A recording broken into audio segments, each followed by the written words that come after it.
রাষ্ট্রসভার দুনিয়া সবার, এটা কলেমারও তাফসীর।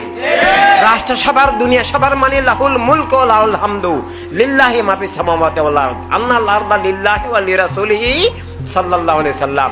যে জীবন জগৎ সবকিছুর মালিক একমাত্র আল্লাহ, আল্লাহর হাবিব। আল্লাহ, আল্লাহর হাবিবের পক্ষ থেকে প্রত্যেক মানুষকে খেলাফত হিসাবে, ওয়ারাসাত হিসাবে, আমানত হিসাবে জীবনের একটা আত্মমালিকানা এবং দুনিয়ার সম্মিলিত মালিকানা, খেলাফতে আরদি, খেলাফতে ইনসানিয়াত দান করা হয়েছে। এটা প্রদত্ত মালিকানা। এটা কলেমার ব্যাখ্যা, এটা কোরআন পাকের ব্যাখ্যা। এটা অস্বীকার করলে, খেলাফত অস্বীকার করলে কলেমা অস্বীকার হয়ে যাবে। খেলাফত কলেমার স্ট্রাকচার, মুলকিয়ত কলেমার এন্ট্রি স্ট্রাকচার, বিপরীত কাঠামোর নাম। এভাবে মানে আমি বস্তুর ঊর্ধ্বে এটা যদি স্বীকার না করে কলেমাই অস্বীকার হবে। রাষ্ট্রসভার অস্বীকার করলে কলেমাই অস্বীকার হবে।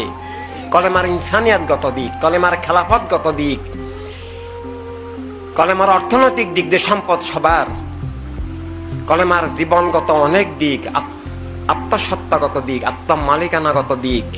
এভাবে কলেমার আসল দিক এগুলো নয়, এগুলো তো অবশ্যই দিক। আসল দিক আমি আল্লাহ, আল্লাহর হাবিবের, আল্লাহ, আল্লাহর হাবিবের জন্যই আমার জীবন, আল্লাহর নামে প্রণবের প্রেমে আমার জীবন, আল্লাহ, আল্লাহর হাবিব ছাড়া